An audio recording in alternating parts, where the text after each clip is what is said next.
Hi everyone, my name is Amandeep Modgil and welcome back to ANZ Tech Talks.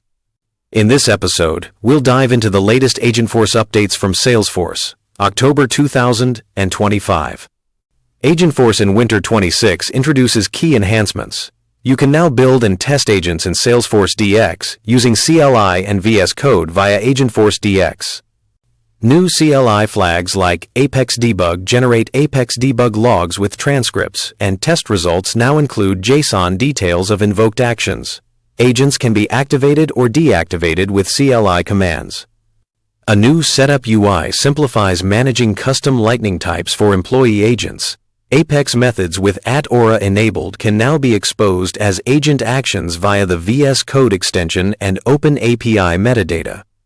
Custom agent actions and flows can return structured outputs using Apex types.